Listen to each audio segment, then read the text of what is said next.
E já começamos com algumas informações a nível nacional. As medidas anunciadas pelo governo federal para baixar os preços dos alimentos, como zerar as tarifas de importação, repercutiram entre os diferentes setores produtivos. A Frente Parlamentar da Agropecuária, FPA, então cobrou a implementação de 20 sugestões apresentadas à equipe econômica para conter a inflação. Bora na tela, MS.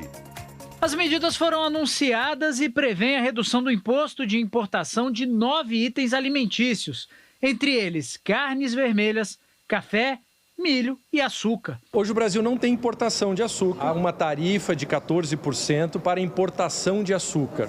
No caso do açúcar, o Brasil é um país bastante competitivo na sua produção. Então vimos como uma medida natural, uma medida adequada que a gente zere a tarifa de importação do açúcar, como é de união entre setor público e setor privado, para que a gente tenha mais competitividade, cada vez mais competitividade no Brasil, cujo beneficiado ao final do dia vai ser o consumidor, preços melhores lá na gôndola do supermercado. Apesar da iniciativa, especialistas não estão otimistas com os resultados que o governo prega. Em termos econômicos, as medidas não vão trazer o resultado esperado, né?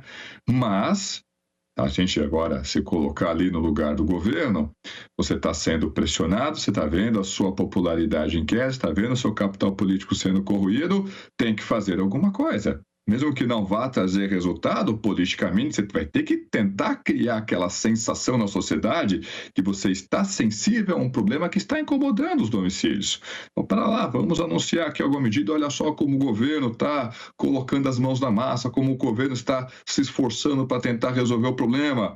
O anúncio, na minha opinião, teve muito mais um objetivo político do que uma efetividade econômica. Ao longo do último ano, o subgrupo alimentação em domicílio ficou 8,5% mais caro. Produtos como as carnes, com 20% de aumento nos preços, e o café, com alta de 37,5%, estão entre os que mais pesaram no bolso do consumidor. Em ambos os itens, o Brasil é um dos maiores exportadores e, segundo especialistas, não há razão para trazer o mesmo produto feito em outro país. Por que nós somos esse grande produtor e o grande exportador? Porque nós temos o melhor produto com o menor preço. Então, não adianta o governo baixar tarifas de importações, porque o efeito vai ser nulo para o consumidor. Eventualmente, uma empresa que esteja importando, que trabalhe com importação, com tipo de produto, sei lá, azeite de oliva, não entendi o racional do azeite de oliva até agora. Agora, poderá um CNPJ ser beneficiado, e muito. Agora, o consumidor, o efeito é nulo. No momento, o Brasil passa pela colheita da soja, maior commodity brasileira, e em seguida será plantado o milho. O grão transformou o Brasil no terceiro maior produtor do mundo e o vice-líder em exportação. Segundo o setor, aumentar no mercado interno o volume de produto que já se tem uma expressiva colheita é uma medida que não surtirá efeito. Então, nós temos um milho bom, de qualidade, exportamos para mais de 100 países e isso demonstra que o nosso milho tem um preço competitivo. Senão a gente não exportava, né, aquilo que a gente tem de excedente em relação ao consumo interno.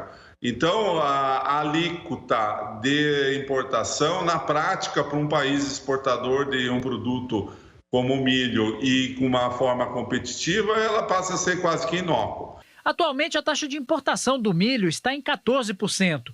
O presidente da Abramilho alerta para outro ponto sensível da logística brasileira com o possível aumento de oferta de grãos no país: a armazenagem. Nós não temos armazéns suficientes no Brasil, então nós estamos com estoques de passagem baixos, historicamente muito baixos, principalmente no caso do milho. Então, se nós não temos nem local para armazenar a nossa produção, hoje um déficit em torno de 120 milhões de toneladas da nossa capacidade estática de armazenagem de grãos, como que a gente vai conseguir trabalhar em momentos onde há uma escassez de oferta, se a gente não consegue levar esse estoque até esse momento? Em nota, a Associação Brasileira das Indústrias de Alimentos afirmou que defende a redução de impostos de matérias-primas e insumos que afetam o custo de produção e que ainda espera um detalhamento das medidas para definir a análise do impacto da iniciativa. Já a Frente Parlamentar da Agropecuária criticou as medidas e afirmou que elas são pontuais e ineficazes para efeito imediato. A bancada afirmou que ainda espera, por parte do governo federal, um retorno sobre as 20 medidas apresentadas na semana passada, em conjunto com o setor produtivo. Fazer uma reunião e colocar apenas parte do setor na mesa, sem os produtores rurais, piora muito esse cenário. Não houve nenhuma resposta até agora. Medidas como, por exemplo, redução temporária de PIS e COFINS sobre insumos essenciais, sobre o trigo, sobre óleo vegetal para baratear produtos como massas e pães, além da revisão de tributação sobre insumos agrícolas, são muito mais eficazes e fortalecem a produção nacional, não os nossos competidores. Infelizmente, a conta maior sempre fica com o produtor, que tem um custo de produção dolarizado, e com o consumidor final, que recebe esse repasse também. Olha só, para você entender essa questão da balança comercial, o PIB, que é o PIB? O Produto Interno Bruto, o que nós produzimos aqui no nosso país. Por um lado, tem os produtores. Aí você produz e você passa naqueles canaviais e diz, puxa vida, ali dá para fazer a questão do açúcar. Mas o açúcar é o quê? Importado de outro país. Porque nós não temos hoje uma questão da balança comercial, incentivo ao produtor rural, onde ele exporta, mas ele precisa garantir isso dentro dos celeiros.